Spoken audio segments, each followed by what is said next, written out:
Le client Stollen. Le 29 octobre 2010, un témoin de l'histoire refait surface après 92 ans d'enfouissement.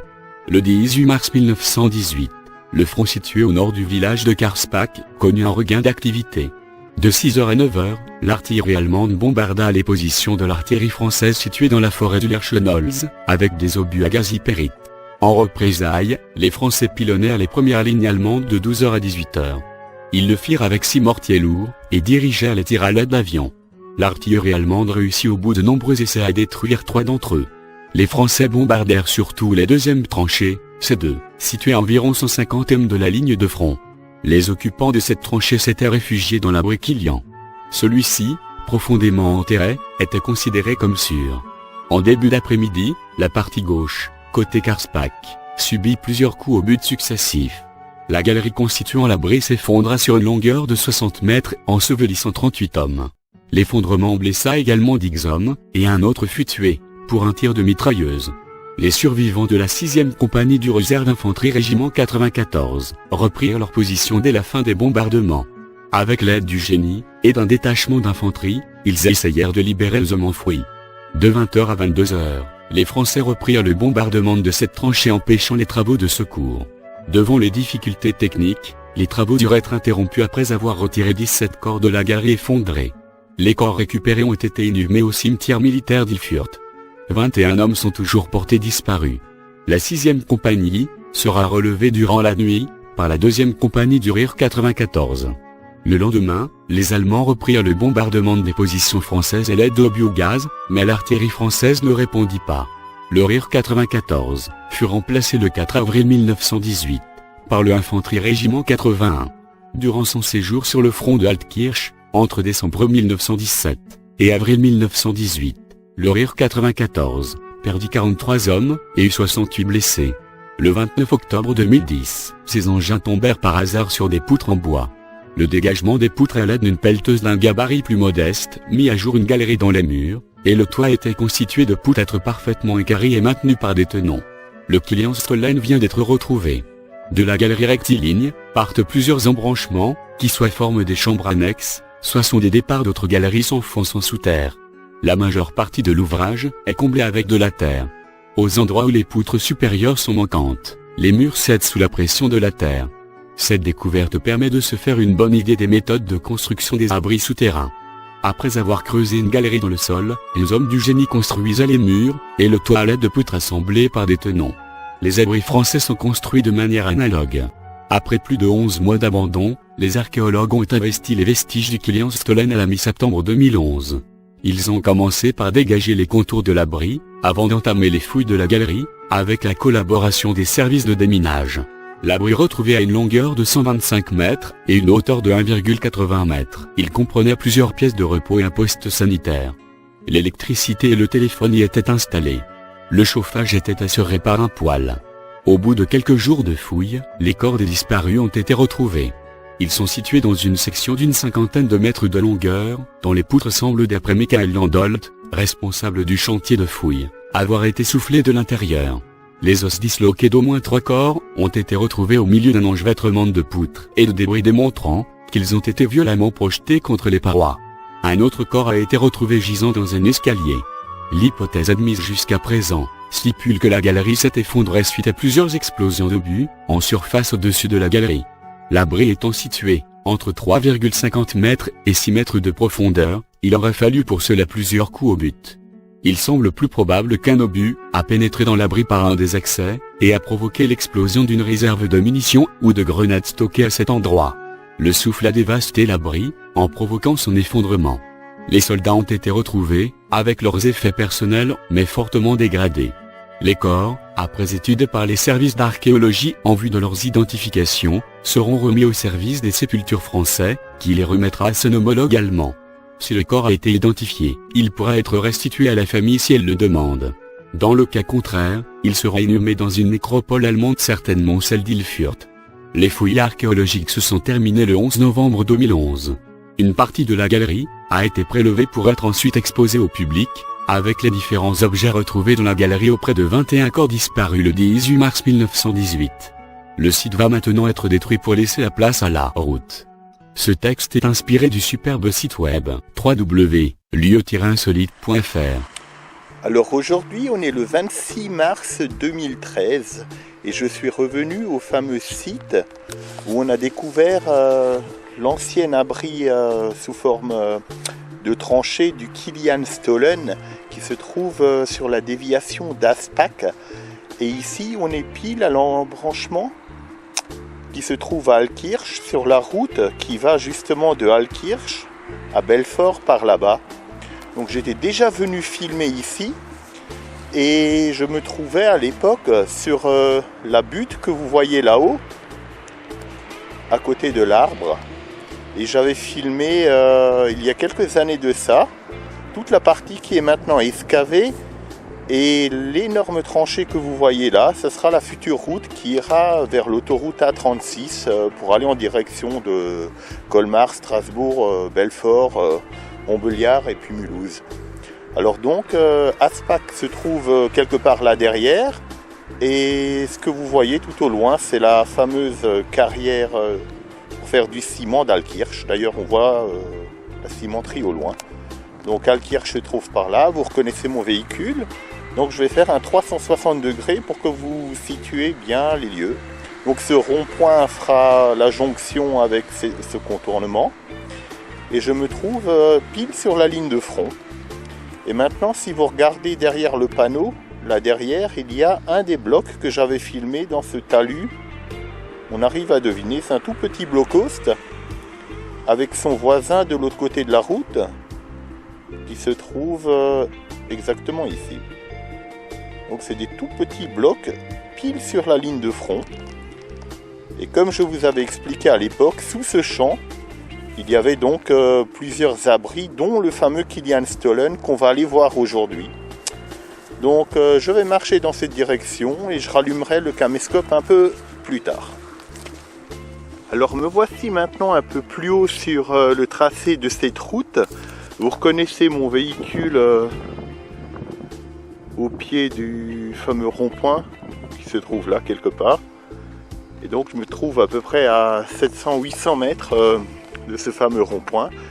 Et vous reconnaissez le panorama que j'avais filmé il y a quelques temps de ça, en pleine nuit, juste la veille de Noël. Alors ce qu'il y a d'intéressant, c'est que quand j'ai filmé cette vidéo à l'époque, je me trouvais ici dans le vide, au beau milieu de cette excavation pour la future route qui contournera donc Aspac. Et il faut vous imaginer que je me trouvais au beau milieu de cette tranchée à plus de 10 mètres de hauteur. Donc vous voyez, tout ça, ça a été creusé sous mes pieds. Et vous pouvez voir le parcours de cette fameuse tranchée du Kilian Stollen qui se trouve au beau milieu du tracé de la route.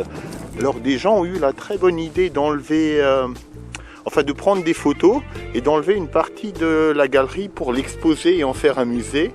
Mais ce qu'il y a de bien, c'est que comme on est en hiver, les travaux sont arrêtés et ça fera un des derniers souvenirs. Donc c'est presque une vidéo qu'on pourrait modestement appeler historique, parce quand l'asphalte va être coulé ici, il n'y aura strictement plus rien. Alors je vais essayer de faire un petit zoom et de vous montrer tout ça. Donc la tranchée commençait exactement ici, au beau milieu de la route. Et vous arrivez avec un petit zoom léger, et un panoramique, à voir son tracé. Donc je vais aller un peu moins vite, que vous voyez tout son tracé. Elle passe devant le talus ici. Alors vous voyez, elle continue, elle longe. Pour finalement, j'irai de nouveau tout à l'heure vers mon auto et je vous montrerai les quelques bouts de bois qui restent. Et la tranchée, en fait, c'est ce qui sert de canal actuellement. Et l'abri allait jusqu'ici. Donc il faut vraiment vous rendre compte que ce n'était pas une tranchée à ciel ouvert, mais bel et bien sous terre. Donc les soldats étaient là-dedans. Vous pouvez mettre, je ne sais pas, de mémoire 100 hommes dedans, ou voire plus. Et la tranchée devrait faire dans les 125 mètres de long à peu près. Et au bout là-bas, il reste quelques morceaux de bois. Alors j'avais donc marché sur toute cette longueur à l'époque. Et en se tournant dans l'autre direction, donc cet enrochement a été ajouté, vous voyez la fameuse forêt que je vous avais dit qui était complètement bombardée à l'époque. Et pile là où vous voyez où ils ont fait cette grosse plaie dans la nature, j'avais dit que c'était un site en voie de perdition. Et les blocos que j'y avais trouvés, ben évidemment n'existent plus, ils ont tout démoli. Donc c'est exactement à cet endroit que j'ai trouvé les blocos, les tranchées, les obus, tout ce que j'avais déjà filmé le long du canal, et ben ça a complètement disparu. Et j'avais filmé également un peu plus loin, et ça a également disparu parce que comme dit, c'est étrange, mais le tracé de cette route est pile sur la ligne de front, ce qui fait que tout ce qui était a purement et simplement disparu. Donc voilà, il y a un petit vent, vous devez l'entendre sur le caméscope probablement.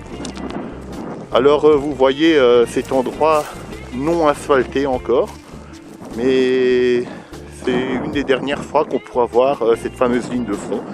Et son tracé, il est tout simplement là où vous voyez la route. Donc quand vous prendrez cette déviation, dites-vous que vous allez sur d'anciens abris sur la ligne de front, et que exactement à cet endroit, premier talus en fait d'enrochement, il y avait ces fameux hommes. De mémoire, ils étaient 21 à avoir succombé ici. Donc pour le peu que j'en sais, c'est un obus français qui serait tombé dans une tranchée, dans une ouverture de cet abri, et en explosant dedans aurait, d'après les théories qu'on dit, ça aurait fait sauter un dépôt de munitions qui était à l'intérieur et qui aurait tué les gens qui se trouvaient dedans. Et ils ont découvert carrément des os explosés, incrustés dans le bois, donc ça voudrait dire que ça a bien explosé de l'intérieur. Voilà, donc tout ce qu'on peut en voir et en dire pour le moment.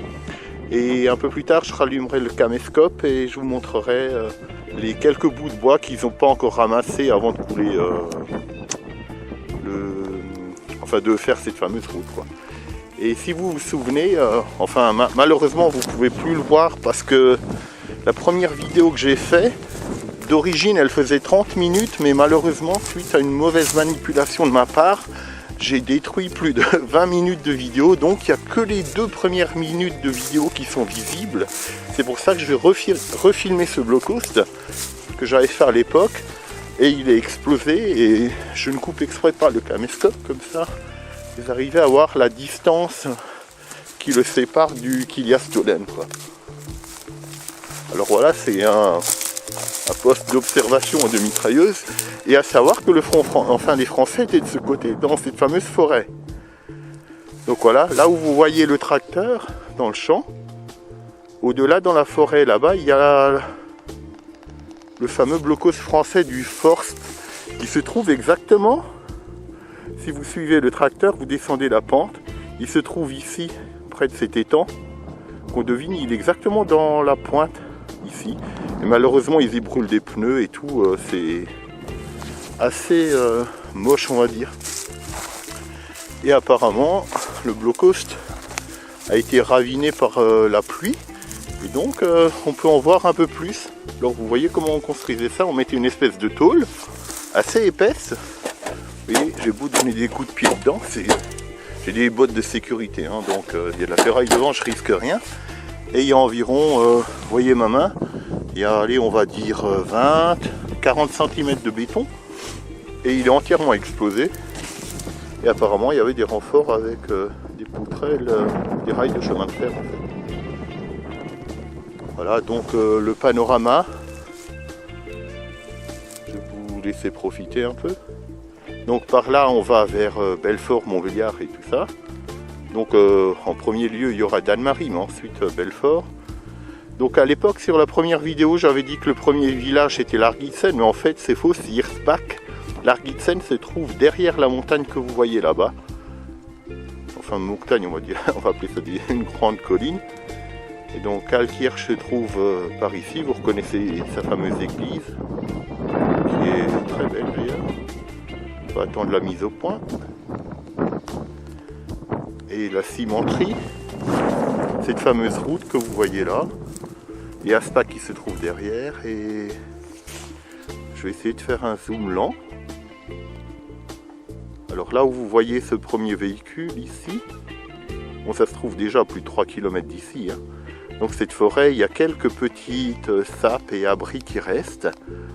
Mais par contre, dans cette colline, et le premier bois que vous voyez là, il y avait des abris similaires au Kilia Stollen, qui y sont encore d'ailleurs, mais tous les accès sont bouchés. On a du mal à retrouver les entrées. Il reste quelques rares vestiges Donc tout ça c'est sous terre, on peut pas le voir à force, ça a été labouré. Mais je le sais pour l'avoir vu dans d'autres cartes d'état-major allemande, que ces tranchées sont bel et bien encore là, comme vous pouvez voir celle qui a été excavée ici. Mais bon, il n'y aurait rien à trouver dedans. Enfin bon, tout ça c'est au conditionnel, c'est quasiment impossible de le vérifier sans creuser. Mais en tout cas sur les cartes, on y fait mention. Alors donc c'est souvent un simple trou qui délimite sa position, voilà. Donc tout ça c'était allemand de ce côté. Et si je me tourne dans ce sens, c'était français. Voilà ce que je peux dire de cette petite partie là. Et maintenant je vais me rendre vers mon véhicule, donc direction de nouveau Carspach. Et avant le rond-point, donc à la fin de ce talus de rocaille, je vais vous montrer les quelques vestiges qui restent donc, de cet abri du Kiliastollen. Donc comme vous voyez, il y a sa tranchée. Alors je voulais d'abord aller là en bas pour suivre la tranchée, mais c'est vraiment, c'est franchement dégueulasse. Vous voyez la boue, je m'enfoncerais jusqu'à toutes mes bottes, il passerait entièrement dedans, quoi. D'où l'intérêt de cet enrochement d'ailleurs. Alors je vois qu'ici ils ont prévu un petit ébrasement exprès pour se garer. Qui sait, peut-être qu'ils vont mettre des panneaux plus tard pour signaler le lieu. Parce qu'il faut savoir qu'exactement au début du tas de caillasse que vous voyez là-bas, à l'époque il y avait une croix qui signalait l'endroit supposé de cet abri avec les soldats morts. Mais ils l'ont mis à peu près au hasard, en comptant sur la chance, ils ne sont pas trop au mauvais endroit. Et d'après ce que j'ai lu récemment, il paraîtrait que cette croix a été déplacée au cimetière d'Ilfurt, donc le cimetière allemand d'Ilfurt. Alors je ne sais pas ce qu'ils ont fait des corps qui étaient là. Alors je suis un peu essoufflé vu que ça monte dans tous les sens, mais vous pouvez deviner le parcours de la tranchée. Maintenant que j'ai un peu avancé, du coup j'ai pas été un caméscope. Donc voilà, je vais faire quelques pas et puis je rallume un peu plus tard. Alors voilà, je viens d'arriver au bout de l'enrochement que vous voyez tout derrière moi. Donc la route elle vient par là, la tranchée vous la devinez au milieu, donc ce qu'il en reste. Et voilà un morceau de bois de la tranchée. Et dans le tournant, on peut voir quelques morceaux qui n'ont pas été prélevés. Je pense qu'ils vont être dégagés d'ici. Donc c'est des grosses poutres, hein. Il faut vous imaginer que c'est des sections quand même en largeur qu'il faut 20 cm sur 10. Et pour qu'ils sont dans un état, ça doit être du chêne. Donc ça a l'air pas mal, quoi. Et si vous regardez un peu sur ma gauche, quelqu'un a essayé de marcher dans ce bourbier. On voit des traces de pas, mais je vous dis pas comme il a dû déguster, quoi. Donc je ne vais pas m'aventurer là-dedans parce que c'est bien dégueu, comme on dit. Et ici vous voyez une petite ravine, peut-être un des accès au site justement. Donc ça va être rendu, enfin c'est déjà rendu quoi à l'entreprise qui va faire la route. Et c'est les dernières images qu'on peut voir de ça, quoi. Donc je vais essayer de m'approcher un peu plus près du tas de bois pour essayer de filmer ça, mais bon, ça ne nous apportera pas grand chose. Et je vous avais parlé d'une croix, elle se trouvait en fait juste ici, devant ce petit éboulement que vous voyez là, où vous voyez les poteaux de bois. Il y avait la croix contre ce talus qui était déjà présent à l'époque, je m'en souviens très bien, puisque cette route était déjà là il y a au moins 10 ans en arrière, donc c'était vraiment contre le talus. Donc je vais un peu m'approcher puis on va voir. Promis, je viens de me déplacer un peu, vous entendez le vent dans le caméscope. Alors la fin du talus est ici pour vous situer. La croix, à l'époque, elle était plus ou moins vers ce bout de bois que vous voyez là. Et les toutes dernières planches, enfin si on peut pas appeler ça des planches, des poteaux de la galerie sont ici. Donc voilà, je fais un zoom 2 fois, 3 fois, je vais essayer de monter jusqu'à 10, voilà. Là avec un zoom de 10 fois, je peux aller au-delà mais l'image est moins bonne. Donc vous pouvez voir la qualité des poutres. Vous voyez au bout ici, il y avait la connectique avec les autres bouts de planches de tranchée. Et voilà, c'est les tout derniers vestiges. Et la tranchée, ben, elle courait juste à côté, quoi. Elle s'arrêtait là. Alors en rebord, comme vous pouvez voir, je suis contre l'affleurement même du rebord, du talus, qui vont sans doute enrocher. Et d'ailleurs ici, je viens de voir un autre morceau de bois, qui est beaucoup plus proche. On va essayer de faire un gros plan. Donc, vous voyez que c'est de la grosse section. C'est du 10 x 20 au moins de largeur. Et ce bout de bois, il est là quand même depuis 1916, voire même 1915. Donc c'est quand même assez émouvant, sachant que des gens sont morts ici, des deux côtés, côté français également malheureusement. Mais bon, voilà, je ne peux pas en dire plus malheureusement. Donc espérons qu'ils vont mettre un monument ou quelque chose ici pour marquer l'endroit. Et bizarrement de l'autre côté, je viens de le voir un instant, sur l'autre face, il y a quelque chose d'assez gros. Peut-être une plaque. Étrange cette plaque d'égout là. Donc là c'est à plus de 70 mètres de l'autre côté. Je sais pas ce que ça fait là. Donc voilà, il n'y a plus qu'à espérer qu'ils mettent peut-être un monument ou quelque chose en souvenir, je sais pas. Voilà, donc je vais rentrer vers chez moi, vers Fétérouze. Ça nous fera un beau petit souvenir. Voilà, à bientôt. Alors je vous ai dit au revoir, mais juste avant de se quitter, un peu plus bas sur le trajet, je viens de voir les restes du site de fouilles, enfin d'une partie du site de fouilles, et on peut encore voir les barrières qui empêchaient le public d'accéder aux fouilles archéologiques. Donc là-dedans il y avait des poteaux, et vous voyez encore quelques morceaux de bois qui traînent par-ci par-là en tout début de tranchée. Et donc si vous regardez juste devant cette flaque d'eau, il y a encore un des plots en béton qui empêchait justement le public de passer, avec quelques bouts de bois quoi, qui restent plantés. Alors j'aurais bien aimé prendre une planche en souvenir, mais elle pèse vraiment très lourd et bon, une planche ça reste une planche, hein, il n'y a rien de gravé dessus. Donc voilà, tout éparpillé. Et vous voyez l'embranchement exact. Alors comme repère, si vous venez une fois ici, quand la route sera finie, donc vous reconnaissez mon véhicule jaune, on va l'appeler vert olive, c'est sa vraie couleur, qui se trouve ici. Voilà, donc vous avez le fameux rond-point, et tout de suite sur la gauche, qui est grillagé, ça sera le fameux déversoir des eaux pluviales. Donc dès que vous arrivez à cet endroit, la tranchée elle commence pratiquement 100 mètres au début de ce petit enrochement. Donc quand vous viendrez de Karsbach pour aller vers la gauche, vous saurez que le site commence exactement là. Il y a cette planche, puisque vous pouvez voir le début de la tranchée qui commence, enfin de la galerie de ce Kiliastelen qui commence. Donc voilà. Je pense qu'on a fait le tour de la question, il n'y a plus grand chose à dire. Ce que je peux rajouter juste tant que j'y suis, dans cette direction, là où vous voyez le fameux McDonald's, alors bon, pour vous c'est peut-être pas évident de le voir, mais vous avez le drapeau du McDonald's, et juste derrière il y a la voie de chemin de fer, et environ à cet endroit, près de la gare d'Alkirch, il y a un blockpost allemand supplémentaire. Il n'est pas bien grand, mais il est intact. Donc c'est bon à savoir si jamais vous essayez de localiser des blockposts dans le coin. Voilà, cette fois je vais vraiment y aller parce que bon, on a fait le tour de la question, il n'y a plus rien à voir dans le coin. Voilà, cette fois je vous dis à bientôt, au revoir. Me revoici à mon point de départ. Je sais que je vous ai dit au revoir, mais bon, je ne veux pas vous laisser comme ça. Alors, voici vraiment le tracé de la future route et l'entreprise qui va réaliser ce chantier, donc enfin qui a déjà commencé. Donc si vous avez besoin d'informations, je pense que c'est vers eux qu'il faut se tourner, puisque c'est eux qui ont décroché le contrat pour réaliser ce contournement. Donc maintenant vous reconnaissez un peu les lieux. Donc la tranchée commençait pratiquement au niveau de l'enrochement et puis continue dans ce sens vers le nord-ouest. Voilà, et comme je vous ai dit, ici il y a le fameux déversoir à eau pluviale qui sera un bon repère pour vous.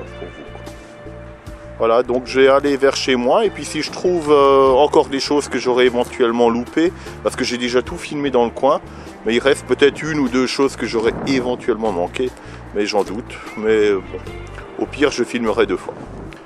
Voilà, au revoir.